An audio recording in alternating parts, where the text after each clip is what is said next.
When I first decided to do these videos, my plan was that I would record on Friday and then post the video on Saturday. And this happened about once, and then I started running into trouble with that plan. One time I had some technological difficulties. One time the satellites wouldn't line up properly.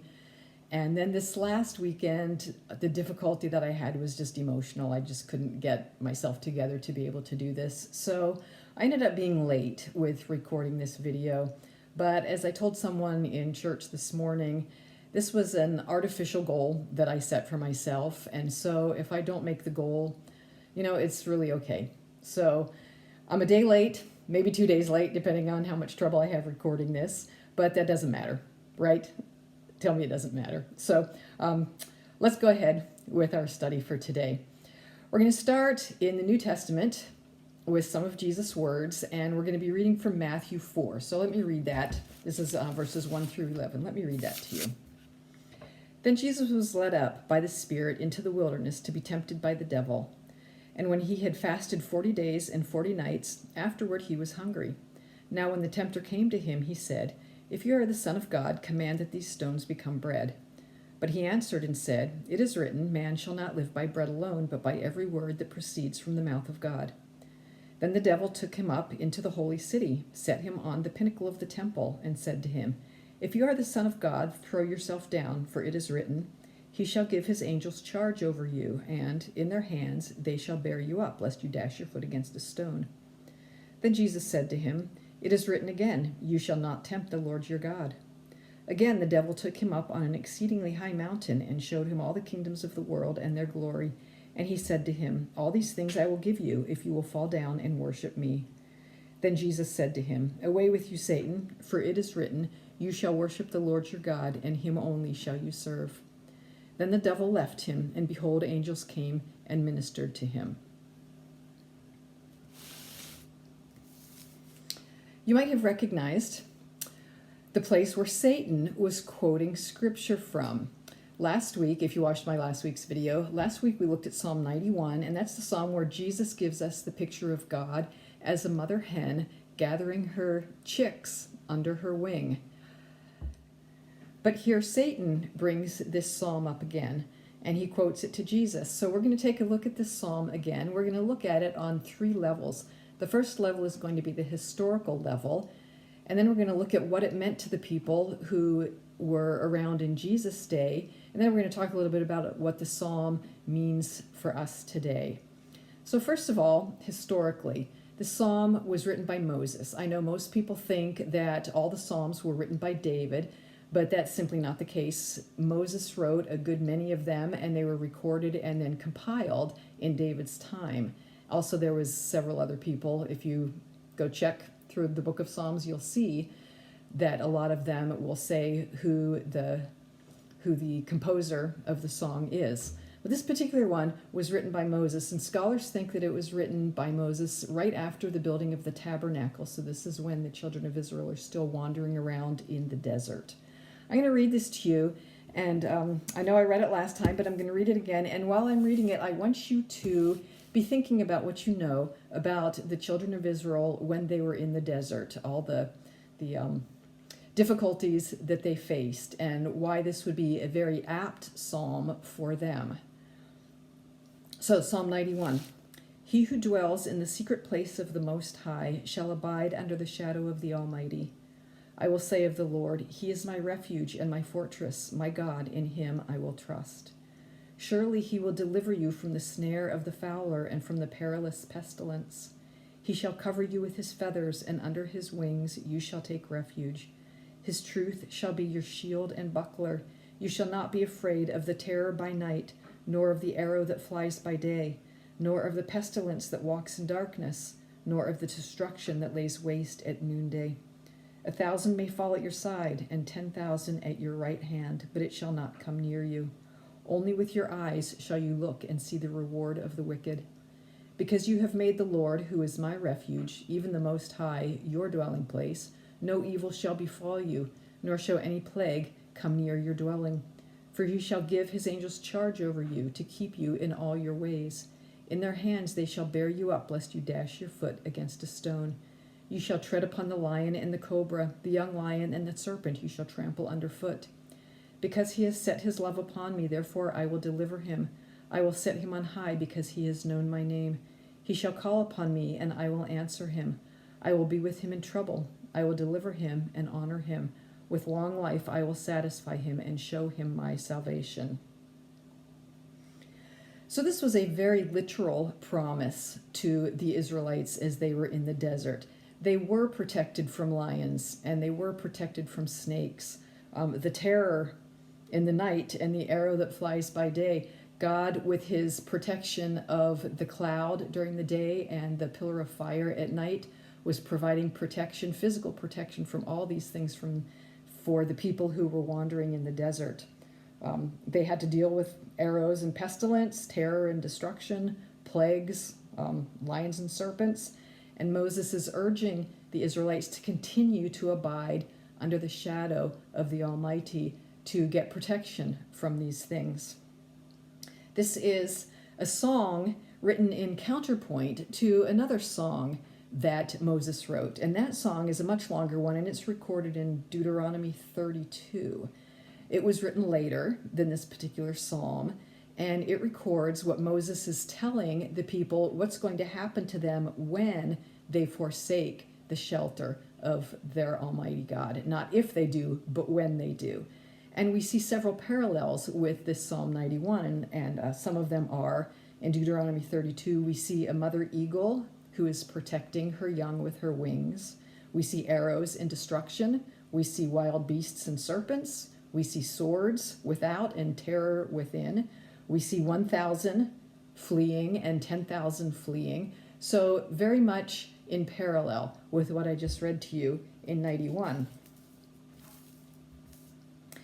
So when the children of Israel became established in their promised land, this psalm became a song of remembrance to what God had promised that he would do and what indeed he did do while they were wandering in the desert. Excuse me. So in Jesus' time, Israel looked at this psalm in two different ways. They had a twofold understanding of this psalm. They used it as a song about spiritual warfare. We know from a find in the Dead Sea Scrolls that this was one of what was called 4 songs against demons. The idea was that if you were being beset by demons or devils, if you could recite this psalm, then they would fall away from you. The 1,000 that fall on your side and the 10,000 that fall on your right hand. Israel, the people of Israel at this time thought those to be the demons would fall away without harming you. So they used this to protect themselves in spiritual warfare. But they also took this slightly more literally as a description of their Messiah. Now, one thing you have to remember is that when the Jews were thinking about the Messiah, they did not expect God himself to come as the Messiah. They expected that it would be a man who was chosen by God and who was favored by God, and he would be called the Son of God. So they expected these protections that the psalm laid out about not falling in their hands. They shall bear you up, lest you dash your foot against a stone. They expected the angels to have special charge of the chosen one, the Son of God, who was the Messiah. So they would be looking for signs of that nature to discover whether or not the person who was claiming to be the Messiah was actually the Messiah.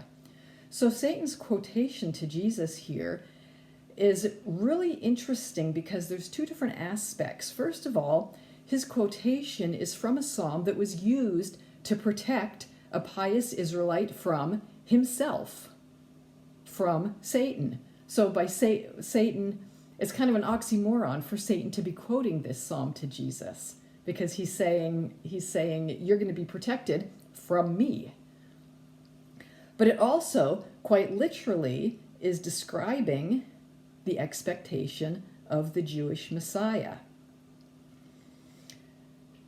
So it would not be an odd thing for someone who claimed to be the Messiah to take this quite literally and expect that God's angels would bear him up and keep him from dashing his foot against a stone. And we actually see this happening a little bit later on. Some of you might remember from the book of Acts, there's a guy that shows up. His name is Simon the Magician. And he's famous because in the book of Acts, he goes to the disciples when he sees the power that they have to bestow the Holy Spirit on people. He goes to them and he wants to buy this power. And the disciples denounce him and he goes away. But in the book of Acts, it says that the people looked at him and they were really interested in what he had to say and what he was doing because he appeared to be very powerful. And he called himself the great power of God. And it seems like he believed his own press because extra biblical sources tell us that he claimed that he could jump from a high place and he could fly down or float down and the angels of God would keep him from being hurt. And he actually did this. He had a pinnacle built and he climbed up and he jumped off. He was not protected. He fell and broke both his legs and eventually died from his injuries in that fall. This story comes to us, not in the Bible, but as I said, from extra biblical sources. It may or it may not be true. The point is not whether it's true or not. The point is that the writers of this story expected that a Messiah would be able to do supernatural things. They expected a Messiah to be able to jump and that God's angels would take care of them. So for Satan to throw this as a challenge to Jesus was reasonable in Satan's mind, and it was reasonable in the eyes of the people who might have seen this actually happening. Moses was the one that wrote Psalm 91, and when Satan quotes Moses' words to Jesus, it's interesting to see that Jesus quotes Moses' words right back to Satan. All three answers that Jesus gives come from the book of Deuteronomy. They're Moses' words spoken back to a statement that Moses made. So that's where this psalm comes from and what the background of it is that we should be looking at when we're trying to decide how we should take this psalm in the present day. Jesus, when he lamented over Jerusalem, when he referenced this psalm, he was extending the promise of protection that the people took to be protection of the Messiah. He was extending that to God's chosen people. He was extending it to Jerusalem, which is the symbol of the Jews, God's chosen people. But he says to them, but not today. This is not going to happen today.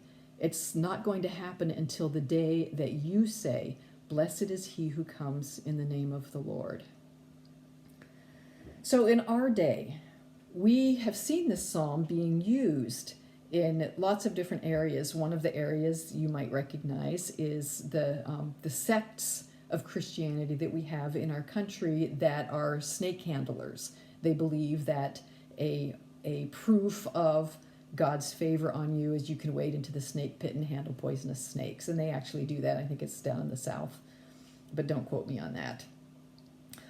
Another one that hits a little bit closer to home for us today is this psalm is being quoted by people who say that if you are wearing a mask for protection against COVID, that shows that you do not have a strong faith in God, and that as proof of your faith, you should not wear a mask because God will protect you. It says right here, no evil shall befall you, nor shall any plague come near your dwelling. And it talks about the perilous pestilence that he's going to keep away from you. So do we look at this psalm, and should we be able to take these promises as promises that if we're unmasked, we're not going to get COVID because we're showing our faith in God. So let's think about that for a minute. I'm going to tell you a story here. It might or might not be apt. We'll have to see when I get to the end of it. So one of the things I do in my other life is I am a lifeguard instructor, waterfront safety instructor. And when I'm teaching teenagers to be lifeguards, we have several pieces of protective equipment that I train them how to use. One of them is a great big bright red piece of flotation called a rescue tube. And there's also various other, like I teach them about wearing gloves, and I teach them how to use a resuscitation mask for doing CPR and all that stuff. But this rescue tube is the most important thing that a lifeguard can have when they are having to jump in the water to effect a rescue for a drowning victim. Sorry. So I teach my lifeguards the proper use of the rescue tube. So when they come out of my class, they know how to rescue a drowning victim with the proper equipment. So then I have to teach them something else, and that is what their legal responsibility is. Because once a person is trained to be a professional rescuer, they have a legal responsibility. But I tell my lifeguards, if you don't have access to the equipment that you have trained with, you don't have a responsibility to make a rescue. So if I've hired you and you're sitting in your chair and you have a rescue tube and somebody drowns, you better go rescue them. But if you're just walking along a beach with your boyfriend, just looking at the sunset, and somebody is drowning, you don't have a legal responsibility because you don't have the proper equipment. So then we talk about moral responsibility. Do you have a moral responsibility to use your skills to go rescue this person? Okay, this is all just a setup because I'm not going to discuss moral responsibility. But here's where I want to go with that. If you have the equipment available at hand and you choose to act on your moral responsibility, but you ignore the rescue tube and you're putting yourself at risk, that's just dumb. Grab the rescue tube and go rescue the person. So where I want to go with that is that we can take this psalm as spiritual protection, as the Jews in Jesus' time did. Or we can take this psalm as a physical protection. If we take it as spiritual protection, we look at the list of things that the psalm says God will protect us as metaphors.